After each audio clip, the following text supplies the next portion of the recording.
თავი მე-12. ამიტომ ჩვენს, როცა ირგვლივ მოწმეთა ღრუბელი გვაქვს, ჩამოვიცილოთ ყოველგვარი ტვირთი და დამაბრკოლებელი ცოდვა და მოთმინებით გავირბინოთ ჩვენს წინ მდებარე სარბიელი.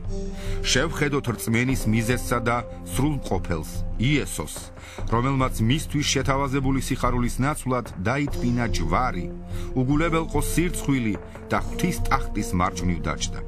იფიქრეთ იმაზე, ვინც მოითმინა ესოდენი სიძულვილი ცოდვილთაგან, რათა თქვენ არ გატეხილიყავით სულ დაძაბუნებულნი.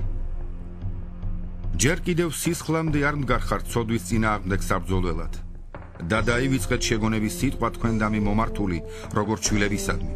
შვილო, უფლისგან წვრთნას ნუ უგულებელყოფ და მის მხილებებს ნუ წაუყრუებ.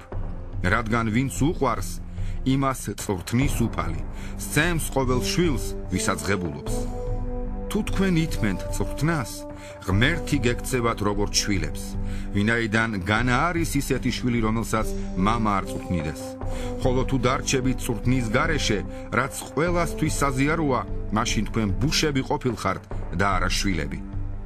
და კიდევ, თუ ჩვენი ხორციელი მამები გწვრთნიდნენ და გვეშინოდა მათი განა უფრო მეტად არ უნდა დავემორჩილოთ სულთა მამას, რათა ვიცოცხლოთ. ისინი გწვრთნიდნენ თვითნებურად მცირე დღეებისათვის, ეს კი ჩვენი სარგებლობისათვის, რათა წილი გქონდეს მის სიწმიდეში. ყოველი წვრთნა ამჟამად სიხარულად კი არ გვეჩვენება, არამედ მწუხარებად, მაგრამ შემდგომში სიმართლის მშვიდობიან ნაყოფს აძლევს მას, ვინც მის მიერ განისწავლა. აბა, გამართეთ ჩამოყრილი ხელები და დაძაბუნებული მუხლები. მოასწორეთ გზები თქვენს ფერხთათვის, რათა კოჭლმა არ გადაუხვიოს, არამედ უფრო განიკურნოს.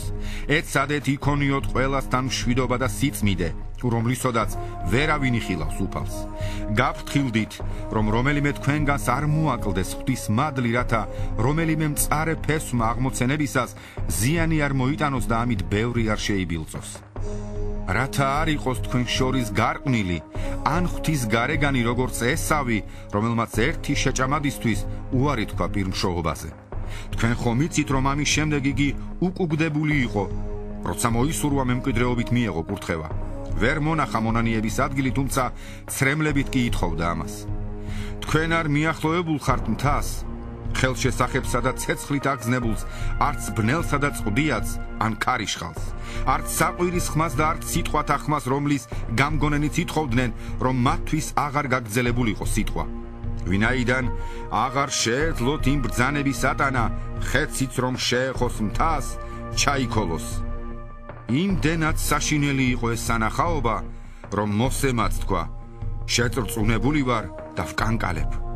მაგრამ თქვენ მიეახლეთ ციონის მთას და ცოცხალი ღვთის ქალაქს, ზეციურ იერუსალიმს და აურაცხელ ანგელოზებს, კრებულს და პირმშოთა ეკლესიას, საში რომ არიან ჩაწერილნი და ყველას განკითხავ ღმერთს და განსრულებულ მართალთა სულებს.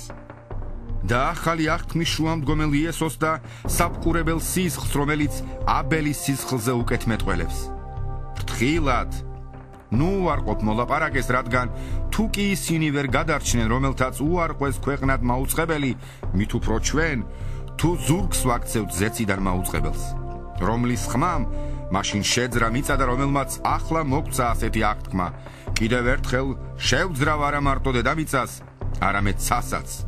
კიდევ ერთხელ ნიშნავს შეძრულთა შეცვლას, როგორც შექმნილისას, რათა დარჩეს, რაც შეუძრავია.